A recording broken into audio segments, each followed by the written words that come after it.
Bonsoir. Au sommaire du JT de ce 3 octobre, Michel Néret a été mis en examen, présenté à un juge aujourd'hui.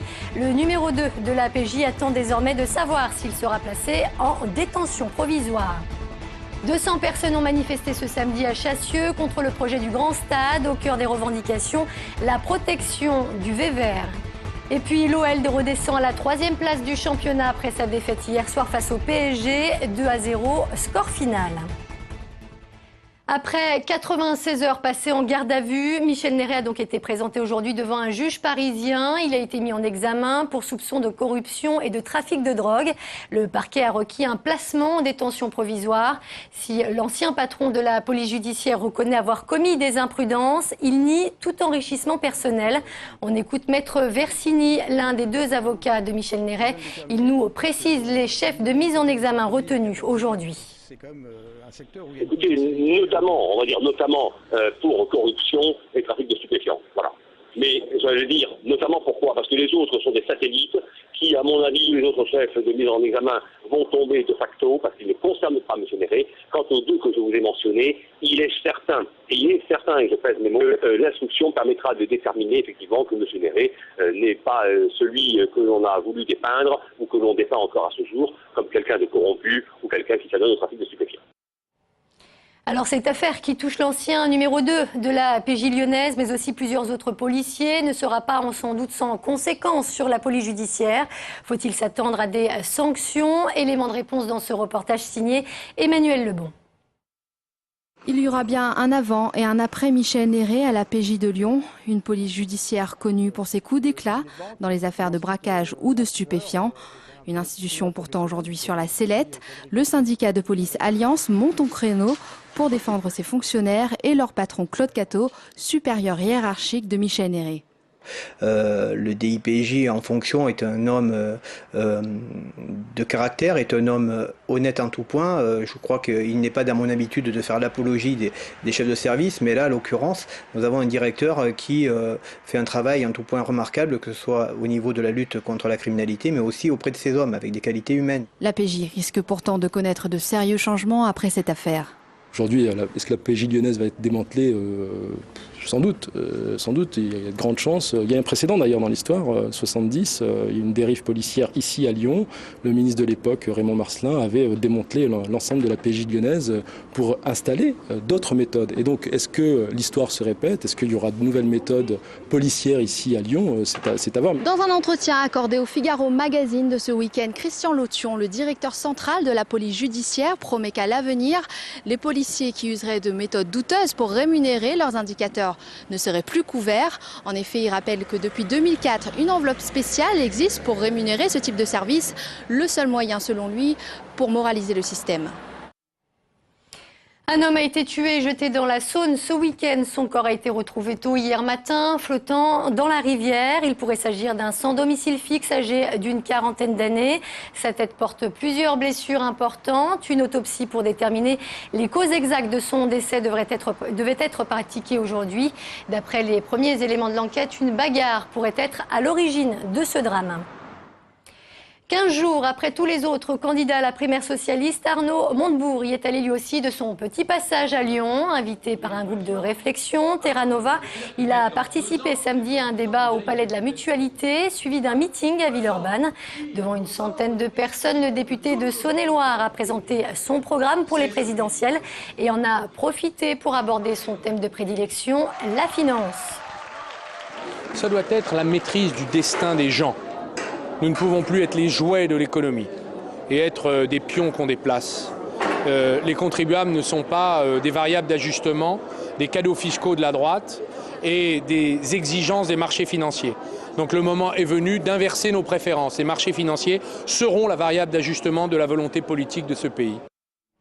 Sachez que TLM reviendra sur cette primaire au PS demain soir dans un grand débat spécial. Les soutiens locaux des 6 candidats seront présents sur notre plateau pour une émission diffusée en direct à partir de 21h.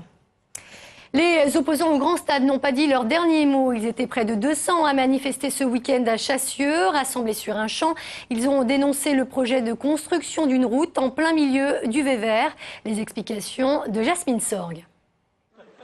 Touche pas à mon Vévert, autrement dit à l'espace naturel et agricole compris entre Dessines et Chassieux. Voilà le mot d'ordre pour ces manifestants ce samedi. Dans le collimateur, le projet de la voie nouvelle devant relier Eurexpo au site du Montou, lieu d'implantation de l'OL Land. On sait que cette voie va faire 5 km de long et qu'elle va traverser 60 parcelles agricoles. 60 parcelles agricoles qui sont morcelées, donc quelques-unes ne sont complètement inexploitables. Aujourd'hui, on manque de terres agricoles autour des grandes villes. Et aujourd'hui, sur Dessines et Chassieux, on va en prendre plus de 100 hectares et à des prix vraiment ridicules. On propose entre 70 et 1 euro le mètre carré. Exemple dans cette AMAP située sur le tracé, le couple d'exploitants installé depuis 1986 serait indemnisé 7 euros le mètre carré, de quoi vivre 2 ans. Si le projet se concrétise, il devrait tout arrêter. Mon exploitation serait complètement démantelée. En fin de compte, on me prend la moitié de mes abris froids, mes tunnels, où je cultive la majorité de mes légumes toute l'année. Et le problème, c'est que ce qu'on me laisse, ça ne me suffit pas à tirer un revenu décent de mon travail. Les associations tentent de peser dans la balance avant le rendu des enquêtes publiques courant octobre. Elles iront en justice si les avis qui en découlent se révèlent positifs. En foot, le PSG est désormais seul en tête. Hier soir au Parc des Princes, les Lyonnais se sont inclinés 2-0. Une défaite d'autant plus difficile à accepter que les occasions étaient nombreuses côté lyonnais. Les hommes de Rémi Garde sont désormais 3e au classement. Jasmine Sorgue. Les Lyonnais sont tout simplement tombés sur plus fort qu'eux hier soir au Parc des Princes. Battu 2-0 par le PSG, l'OL concède sa 2e défaite de la saison et Paris confirme son statut de leader, voire déjà de favori pour le titre. Paris est bien le patron de la Ligue 1 et envoie un signal fort en prenant seul la tête du championnat. En tout cas, ce choc au sommet de la 9e journée a tenu toutes ses promesses, de l'ambiance, du jeu et de l'enjeu. Mais les individualités parisiennes, Javier Pastore en tête, ont fait la différence. Après avoir trouvé le poteau en première période, El Flago ouvre le score à la 64e minute et inscrit son 5e but en L1. Christophe Jallet aggrave le score en toute fin de rencontre, score final 2-0. Lyon n'a pas à rougir de sa prestation, mais sans Lisandro, Gourcuff, Chris Ederson et Grenier, tous blessés. Les solutions ont forcément manqué à Rémi Garde pour apporter une vraie réponse à Paris et à sa perle argentine Pastore. L'OL laisse son adversaire du soir s'échapper en tête de la Ligue 1 avec 3 points d'avance. Après la trêve internationale, Lyon recevra Nancy le 15 octobre avant de se rendre à Madrid pour affronter le Real en Ligue des Champions. Une défaite qui ne semble pas avoir entamé en tout cas la motivation d'Hugo Lloris, le gardien lyonnais qui vient de décider de prolonger son contrat de 2 ans avec le club. Depuis son arrivée en 2008, il a été élu meilleur gardien à 2 reprises et il est également le portier incontesté en équipe de France.